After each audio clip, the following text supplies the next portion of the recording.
Hello दोस्तों, class 12 की organic chemistry में मैं राहुल सर आपके सामने एक बार फिर से उपस्थित हूं। दोस्तों, आज से हम क्लास 12 ऑर्गेनिक केमिस्ट्री में यूनिट 15 जिसका नाम है जैव अणु बायोमोलिक्यूल स्टार्ट कर रहे हैं। ठीक है, तो दोस्तों ये जो हमारी यूनिट है ये भी ज्यादा बड़ी यूनिट नहीं है, लगभग 3 से 4 दिन में हम इसको कंप्लीट कर देंगे पूरा। ठीक है, तो दोस्तों सबसे पहले हम जैव अणु की बात करें कि जैव अणु क्या होता है, तो इस चीज को हमें समझना है क्योंकि क्वेश्चन तो हमारा यहीं से बन जाता है कि जैव अणु क्या है, समझाइए। ठीक है, तो दोस्तों सबसे पहले जैव अणु की बात करूं तो दोस्तों जो जैव अणु होता है उच्च अणु भार वाले जटिल कार्बनिक पदार्थ होते हैं। मतलब ये जो जैव अणु होता है एक ऐसा कार्बनिक पदार्थ होता है जिसका आणविक द्रव्यमान जो अणु भार होता है बहुत ज्यादा होता है और ये बहुत स्ट्रांग होता है। ऐसा नहीं है छोटा मोटा वीकली नहीं होता, बहुत स्ट्रांग होता है। ठीक है, तो उच्च अणु भार वाले जटिल कार्बनिक पदार्थ जो कोशिकाओं में पाए जाते हैं, जो हमारे शरीर में कोशिकाएं होती हैं, पेड़ पौधों में कोशिकाएं होती हैं, उन कोशिकाओं में पाया जाता है। कौन? जैव अणु, बायोमोलिक्यूल। मतलब ये हमारी कोशिकाओं का एक महत्वपूर्ण अंग है। यदि जैव अणु हमारी कोशिकाओं में नहीं होगा तो हम ये आपसे कह सकते हैं कि हम लोग जीवित नहीं रह सकते। पेड़ पौधे फल फूल नहीं सकते यदि जैव अणु नहीं है तो। ठीक है, तो ध्यान रखना कि जैव अणु पेड़ पौधों और हमारी जीवित कोशिकाओं में पाया जाता है और उनके संचालन का, उनकी वृद्धि का कार्य करता है। तो जैव अणु एक महत्वपूर्ण कार्बनिक यौगिक माना जाता है। ठीक है, हमारे लिए और पेड़ पौधों के लिए। ठीक है, तो ध्यान रखो, उच्च अणु भार वाले जटिल कार्बनिक पदार्थ जो कोशिकाओं में पाए जाते हैं तथा शरीर की महत्वपूर्ण जैविक क्रिया, महत्वपूर्ण इंपॉर्टेंट, अभी हमारा चलना फिरना उठना बैठना खाना पीना हमारे शरीर का संचालन ये महत्वपूर्ण ही तो है ना, जो शरीर की महत्वपूर्ण जैविक क्रियाओं का संचालन करते हैं जैव अणु कहलाते हैं। ठीक है, तो ध्यान रखना दोस्तों, जैव अणु उच्च अणु भार वाला जटिल कार्बनिक पदार्थ होता है। ठीक है, चलो आगे बात करें तो दोस्तों ये जीवित कोशिकाओं की वृद्धि तथा उनके संचालन के लिए अति आवश्यक है। मतलब जो जीवित कोशिकाएं हैं उन जीवित कोशिकाओं में ही पाया जाता है, ये मृत कोशिकाओं में नहीं पाया जाता। जैव अणु होता है वो मृत कोशिकाओं में नहीं पाया जाता, केवल जीवित कोशिकाओं में पाया जाता है और ये जीवित कोशिकाओं की वृद्धि तथा उनके संचालन का कार्य करता है, उनके संचालन के लिए बहुत ज्यादा आवश्यक है ना। तो सीधी सी बात, जिसको जीवित रहना है उसमें जैव अणु होना चाहिए और जैव अणु नहीं होगा तो वो जीवित नहीं रहेगा। क्लियर है कहानी? ठीक है, अब जैव अणु की बात करें तो जैव अणु के एग्जाम्पल की बात करें तो दोस्तों इसमें कार्बोहाइड्रेट हुआ, प्रोटीन हुआ, वसा हुआ, विटामिन हुआ, न्यूक्लिक अम्ल हुआ, एमिनो अम्ल हुआ, एक्सेट्रा, ये सब चीजें आती हैं।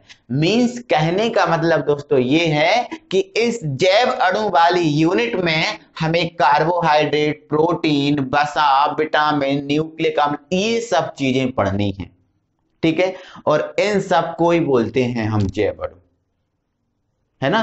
प्रोटीन हुआ, वसा हुआ, विटामिन हुआ, कार्बोहाइड्रेट हुआ, इन सबको ही हम बोलेंगे क्या? जैव अणु। और इन सब चीजों को ही हमें इस यूनिट में पढ़नी है। ठीक है, तो दोस्तों हम स्टार्ट करते हैं कार्बोहाइड्रेट से। तो ये हमारा रहा कार्बोहाइड्रेट्स।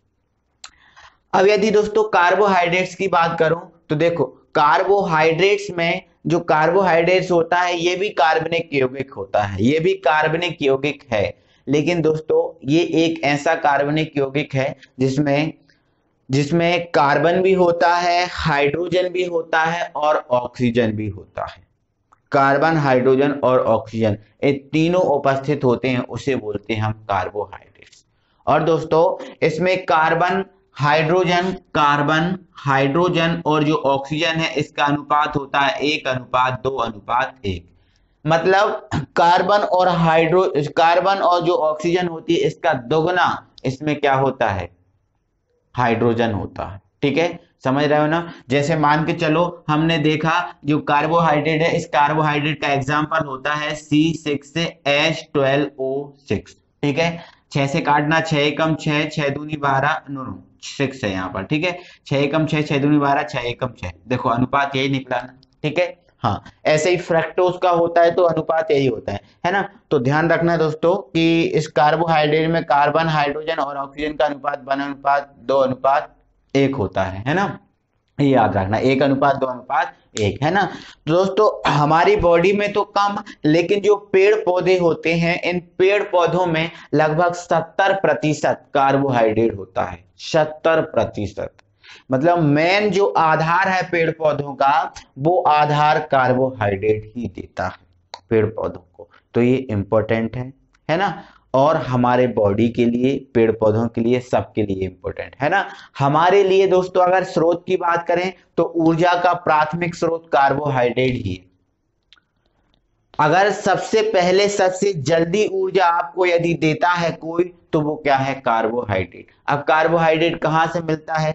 चुकंदर हुआ, गन्ना हुआ, है ना, शक्कर हुई, मतलब गुड़ हुआ, मतलब जितने भी दोस्तों मीठे पदार्थ होते हैं जिनमें कुछ मिठास होती है, वो सब कार्बोहाइड्रेट में आते हैं। तो ध्यान रखना, ये ऊर्जा का प्रथम स्रोत है ना। ऊर्जा का प्रथम स्रोत है और ये बहुत सारी ऊर्जा कुछ अणुओं में ही हमें प्रदान कर देता है। ठीक है, तो ध्यान रखना। ठीक है, अब कार्बोहाइड्रेट का हमारे बॉडी में काम क्या है? तो हमें ऊर्जा प्रदान करना। ठीक है, हमें ऊर्जा प्रदान करना। हमारा जो खाना खाते हैं ना, उस खाने का पाचन करवाना, ये भी कार्बोहाइड्रेट का काम है ना। यदि हम कार्बोहाइड्रेट ना लें तो हमारा जो खाना हमने खाया है ना, वो खाना भी ठीक से ना पचे। कहते हैं कि खाने के बाद थोड़ा सा मीठा खाना चाहिए। क्यों? क्योंकि खाने के बाद मीठा खाने से जो हमने खाना खाया है वो अच्छे से, आसानी से पच जाता है, कोशिकाओं में अच्छे से वो प्रवाहित हो जाता है। इसलिए हमें खाना खाने के बाद कुछ मीठा खाना चाहिए। ठीक है, कार्बोहाइड्रेट का बहुत सारा वर्गीकरण भी है दोस्तों, वो भी हम पढ़ेंगे। ठीक है, पहले हम कार्बोहाइड्रेट को देख लेते हैं। ठीक है, इतना हमने समझा। कार्बन, हाइड्रोजन तथा ऑक्सीजन से बने यौगिक कार्बोहाइड्रेट कहलाते हैं। इनमें CHO मतलब कार्बन, हाइड्रोजन, ऑक्सीजन का अनुपात 1:2:1 होता है। ये आपको याद रखना है। ठीक है, इनका प्रमुख स्रोत पेड़ पौधे हैं। मतलब जो कार्बोहाइड्रेट है इनका प्रमुख स्रोत क्या है? पेड़ पौधे होते हैं, जिनका 70%, कितना? 70%, लगभग में बताया है ना। लगभग थोड़ा इधर उधर भी हो सकता, तो लगभग 70% जो भाग होता है वो कार्बोहाइड्रेट से बना होता है। इनका मुख्य कार्य ये रहता है कि पेड़ पौधों को आधार देना, मतलब उनको आधार प्रदान करना, और आधार तो सबसे बड़ा रहता है, इनका ये कार्य रहता है। ठीक है, अब इनके एग्जाम्पल की बात करूं तो दोस्तों ग्लूकोज जिसका सूत्र होता है C6H12O6, फ्रैक्टोज जिसका सूत्र होता है C6H12O6, है ना। अब इसके बाद सुक्रोज, माल्टोज, है ना, ये सब आते हैं। सुक्रोज मतलब शक्कर, है ना, और ऐसे ही एक पदार्थ और होता है माल्टोज, है ना, लैक्टोज। ये सब किस में आते हैं? कार्बोहाइड्रेट में आते हैं। ठीक है, तो ये कार्बोहाइड्रेट के एग्जाम्पल हुए। अब स्रोत की बात कर दूं दोस्तों, तो इसमें चुकंदर हुआ, गन्ना हुआ, शक्कर हुआ, मतलब जितने भी मीठे पदार्थ होते हैं सब वो कार्बोहाइड्रेट में आएंगे। इतना आप समझ गए। अब दोस्तों कार्बोहाइड्रेट के महत्व की बात करें तो कार्बोहाइड्रेट का महत्व क्या है, इसके कार्य क्या है? तो दोस्तों कार्बोहाइड्रेट तो हमारी जीवों के लिए और जो वनस्पति होते हैं, वनस्पतियों के लिए, प्राणियों के लिए, सब के लिए बहुत इंपॉर्टेंट है। जो जीवित पेड़ पौधे हैं, प्राणी हैं, वनस्पति हैं, इनके लिए बहुत महत्वपूर्ण है। ठीक है, तो ध्यान रखना, कार्बोहाइड्रेट प्राणियों एवं वनस्पति दोनों के लिए अति आवश्यक है, क्योंकि ये ऊर्जा का प्रमुख स्रोत है। मतलब ये ऊर्जा का प्रमुख स्रोत है, यही हमें ऊर्जा प्रदान करता है। इसलिए इसका बहुत ज्यादा महत्व है, प्राणियों के लिए भी और वनस्पतियों के लिए भी। ठीक है, अब इनके कुछ कार्य की बात करें तो इनका कार्य क्या है कि पेड़ पौधों को आधार प्रदान करना। पेड़ पौधों को आधार प्रदान करना, आप ये लिख लेना। दूसरा, शरीर को ऊर्जा या शक्ति उत्पन्न करने में, मतलब शरीर में यदि आपको बिल्कुल भी ऊर्जा नहीं है, आप 1 चम्मच शक्कर खा लो, आपको बहुत ज्यादा भूख लगी है, आपके पैर भी नहीं उठ रहे हैं, आप 1 चम्मच शक्कर खा लो, आपको ऊर्जा मिल जाएगी और आप फिर दौड़ लगा जाओगे। ना हो तो ऐसा करके देखना। ठीक है, तो शरीर को ऊर्जा या शक्ति उत्पन्न करने में ठीक है। पाचन में है ना, पाचन में खाना खाने के बाद आप इसका थोड़ा सा गुड़ या शक्कर या कुछ मीठा पदार्थ खा लो जिसमें कार्बोहाइड्रेट, सब मीठे पदार्थ, जितने भी मीठे पदार्थ हैं सब में कार्बोहाइड्रेट होता है, तो खा लो आप, उसको पच जाएगा, आसानी से पच जाता है खाना। ठीक है, तो ये हो गया है ना, पाचन में हो गया। और तीसरा, अब मैंने पहला बताया था उसको तीसरा कर लेना कि पेड़ पौधों को आधार प्रदान करने में। ठीक है, ओके।